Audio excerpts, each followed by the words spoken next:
Emma, donc, oui, manif en perspective. On continue avec les petits coups de sang aujourd'hui, justement. Il y a un mois est sorti dans le silence le plus total un rapport qui s'appelle « Réussir l'école numérique », donc commandé par le ministère de l'Éducation nationale, un rapport de 326 pages avec 12 000 témoignages à l'intérieur d'élèves et de professeurs qui racontent... Exactement. Pourquoi? Parce que ce rapport raconte en gros que combien l'ordinateur et Internet à l'école est essentiel, est un facteur de chance et de réussite pour tous les élèves. Et puis notre retard en France. Voilà, et ce rapport préconise, j'aime bien, préconise en fait la connexion d'ici 2 ans de toutes les écoles, 100% d'écoles en haut débit et en Wi-Fi. Ah, voilà. C'est sûr, ça va être appliqué dans les 2 ans. J'aime bien ce genre de souhaits, de vœux pieux. Alors ça fait 8 ans que je fais cette chronique déjà, on vieillit, et ça fait 8 ans que je rapporte le même genre de souhait du ministère de l'Éducation nationale qui souhaite effectivement que toutes les écoles soient connectées à 100% d'ici 2 ans. Alors dans la série... On pouvait avoir des bouliers. Voilà, déjà, exactement. Même un ordinateur au fond de la classe. Alors, en parallèle, ici, nous recevons des mails d'enseignants excédés qui nous disent en substance que chez eux, le numérique, c'est eux qui le font avec leur énergie toute personnelle. Leur ordinateur, tout personnel. Les deniers, non pas du ministère de l'Éducation nationale, mais des collectivités locales, lorsque, effectivement, elles se bougent et qu'elles ont envie de faire les choses. Autant vous dire que les disparités en France demeurent et que pour votre enfant, lorsqu'il rejoindra une école primaire, il ne vous reste plus qu'à prier que l'instituteur ou l'institutrice de cette école et la collectivité locale aient évidemment envie d'investir dans le numérique, car au niveau national, il n'y a aucune volonté pour l'instant, ou aucun argent ne sait pas. Donc aujourd'hui, on met en valeur ici 3 initiatives personnelles d'instituteurs qui sont absolument géniaux et qui ont mis tout en œuvre pour faire partager en plus leur initiative. On part tout de suite sur un site qui s'appelle abouledu.org, qui est né en 98, il y a 12 ans déjà. Quoi Abuledu.org. Abuledu. Un site passionné de PESA qui a fondé ça il y a 12 ans. C'est un site qui met à disposition de la France entière une liste de logiciels éducatifs scolaires pour tous les élèves de la maternelle à l'université.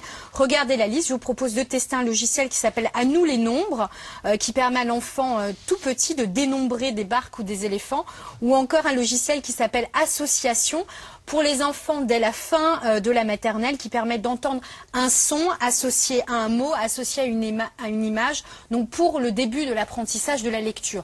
Ce sont des logiciels libres, c'est-à-dire que cet instituteur au départ a dit « je vais créer un logiciel, je vais le mettre sur Internet pour que toutes les écoles puissent en bénéficier, c'est-à-dire que vous téléchargez ce logiciel, vous le copiez, il est gratuit, vous le copiez le nombre de fois que vous voulez, vous le distribuez sur Internet et vous pouvez le modifier aussi si vous avez quelques velléités en informatique. Ça s'appelle un logiciel libre, au contraire d'un logiciel propriétaire type Word où vous le payez et ensuite vous ne pouvez pas le distribuer comme ça. Donc c'est un logiciel qui est fermé. On part sur la seconde initiative qui elle aussi connaît actuellement une adhésion mais phénoménale sur Internet.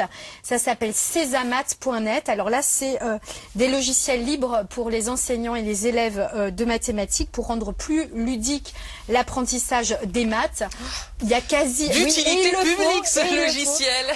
Quasi 9000 profs de maths en ce moment en France adhèrent à ce site et utilisent les logiciels de ce site. Il faut savoir que ça représente un quart des professeurs de mathématiques aujourd'hui en France donc c'est un qui vrai sont sur ce site. C'est un vrai carton. Pareil, c'est né aussi grâce à l'essor des logiciels libres par des gens qui ont voulu